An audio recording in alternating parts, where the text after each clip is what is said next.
Obviously, everybody right now is talking about the text messages between Taylor Swift and Blake Lively, and obviously they're not good. Then there's the email from Blake Lively to Ben Affleck, Blake and Ryan emailing Matt Damon, and of course, Blake's text messages to Matt Damon's wife. Also, if you're following, then you know a lot of documents came out yesterday, and I'm trying to get through all of them, but am I embarrassed as a Swiftie to be reading these text messages? Yeah, I am. What I really want to talk about is the fact that the theory was that Blake Lively wanted power and control when it came to this movie. The strategy was always to court the diehard fans first, the ones who bleed for the book, to ensure the core audience was satisfied. But behind that carefully curated fan service, a legal war was brewing that makes the movie drama look like child's play. The text messages between Blake Lively, Ryan Reynolds, and Taylor Swift have finally dropped.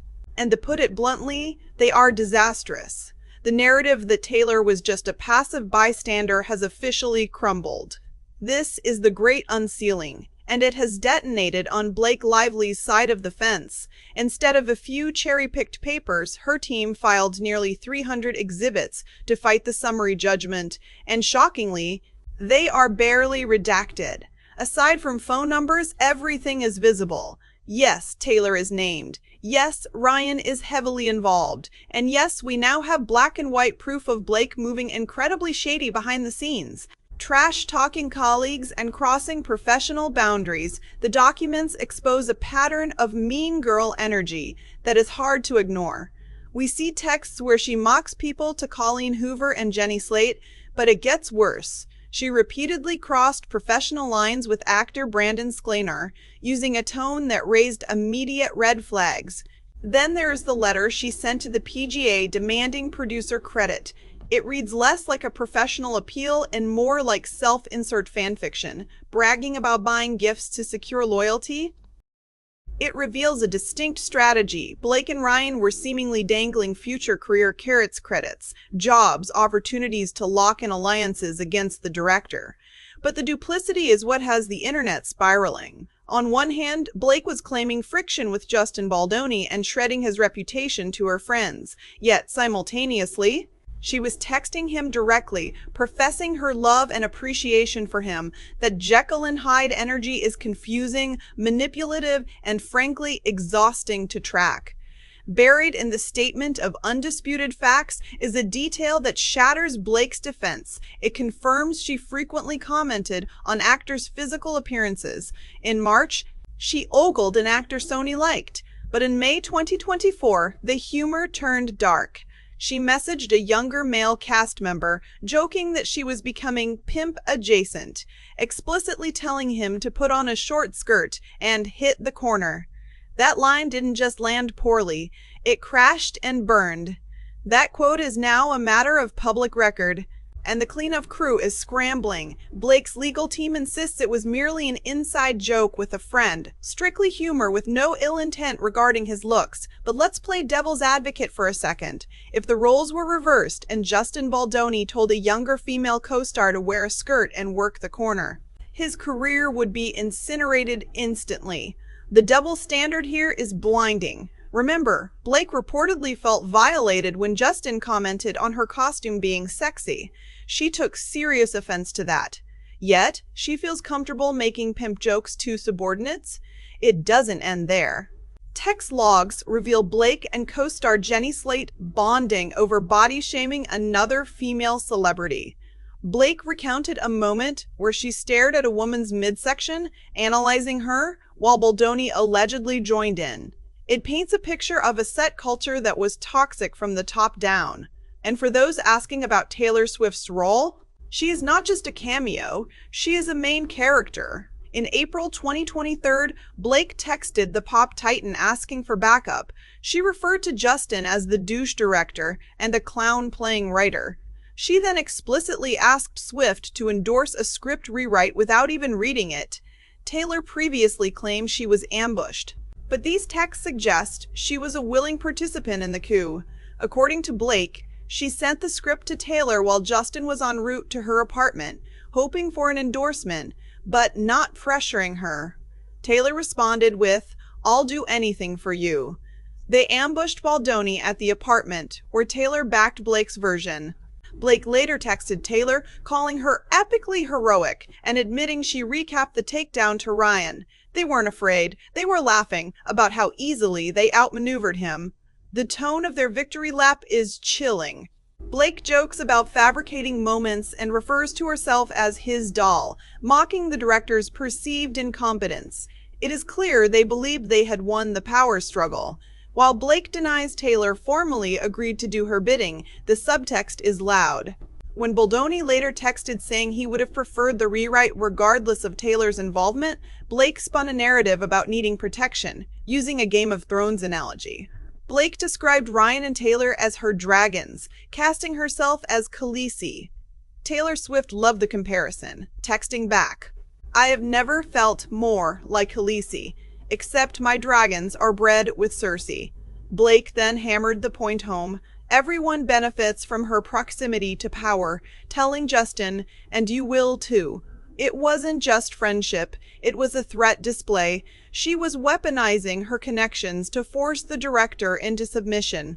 Things turned darker regarding personal disclosures. Justin raised concerns about how sensitive topics, specifically regarding consent, were being handled.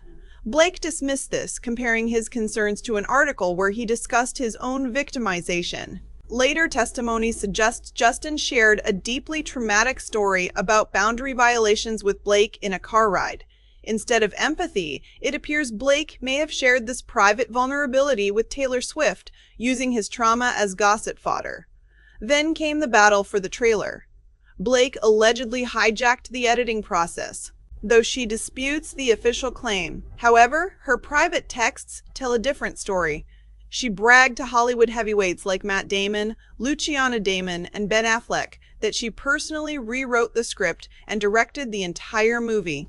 She described Baldoni to Affleck as a chaotic clown, painting herself as the savior of the production. She was running a smear campaign at the highest levels. She didn't just vent, she rallied troops. She urged Colleen Hoover, Bradley Cooper, and Taylor Swift to back her cut of the film. In April 2024, Blake and Taylor schemed about using Taylor's music in the trailer. Taylor texted that if Justin were smart, he'd block the song because it gave Blake too much leverage. Blake replied, "He should have run from your music." They knew exactly what they were doing, using the song to seize control. This destroys the Taylor was used defense. Taylor explicitly acknowledged that her involvement gave Blake power over the film. She called herself Blake's ally in a way that suggests strategic warfare, not just emotional support. This explains why Taylor has been so silent publicly. She cannot defend Blake without exposing her own complicity in the boardroom coup. But the rabbit hole gets deeper with the introduction of Van Zee and a mysterious phone. Around August 2024, a publicist named Stephanie Jones allegedly contacted Blake about a phone containing disturbing messages from Justin. Taylor Swift appears in these logs too, telling Blake that this PR chick wanted to leak info. How did Taylor know? The timeline is incredibly suspicious. Blake, using her shell company Van Zee, eventually obtained disinformation, but the methods used to get it are now under legal scrutiny for potential misconduct. Van Zee filed a lawsuit against unknown defendants to subpoena the data, a procedural maneuver that bypassed normal checks. They claimed privilege where none seemed to exist. It allowed them to raid communications regarding the film's marketing without naming the actual targets. It was a stealth legal strike. And once again, Taylor Swift is in the background. Seemingly aware that a massive data dump was incoming to destroy Justin's reputation, the coordination is staggering. It is alleged Taylor even helped Blake prep for the scathing New York Times article. In December, as the hit piece was looming, Taylor reportedly texted Blake, "I think this boy knows something is coming because he's gotten out his tiny violin." That phrase, tiny violin, is now part of the permanent legal record. It is mocking, dismissive, and cruel. It doesn't sound like a victim afraid of a predator. It sounds like a bully. Critics are rightly asking, does that text sound like someone trembling in fear? Or does it sound like two powerful women laughing as they prepare to crush someone? It completely contradicts the women supporting women brand they both sell. If Justin Baldoni had texted a friend saying Blake was playing the tiny violin about her trauma, the internet would have ended his career. The hypocrisy is suffocating and the evidence is irrefutable. My stomach actually turned reading these logs. We are seeing the mask slip in real time. These are figures who preach kindness and empathy, yet privately, they strategize like ruthless corporate raiders. Taylor wasn't dragged into this. She jumped in. She helped coordinate the narrative. She endorsed the ambush, and she cheered on the destruction of a man's reputation while mocking his distress. It reads as pure contempt, born from a feeling of total invincibility. This recontextualizes every rumor we have ever heard about their squad dynamics. The reason Taylor hasn't issued a statement defending Blake is likely because she knows the receipts look bad. Loyalty is one thing. Complicity in a coordinated takedown is another. And Blake didn't stop at Taylor. In her PGA letter, she cited Bradley Cooper's producer credit on Nightmare Alley as a precedent, essentially arguing he hijacked credit late in the game, so why can't I? She framed her demand for credit as a feminist crusade, claiming she was fighting for all women in the industry. She wrote that being denied credit hurts every female producer. It is a powerful argument, but when paired with the bullying texts and the pimp jokes, it feels like weaponized feminism. She used the cause of gender equality as a shield to justify a hostile takeover of a project that was already a guaranteed hit. That is the crux of it. They weren't building something from scratch. They were seizing a gold mine. The book was a bestseller. The IP was massive. They knew the money was guaranteed. Taylor and Ryan could have funded their own studio, but instead, they used their combined weight to muscle a director out of his own movie. The allyship wasn't organic. It was tactical. And honestly, they flew too close to the sun. The silence from Taylor's camp is deafening. She knows that none of these texts focus on actual harassment or safety. They are exclusively about power, leverage, and control. The tiny violin text might be the legacy of this scandal. It reveals a level of coldness that is hard to unsee.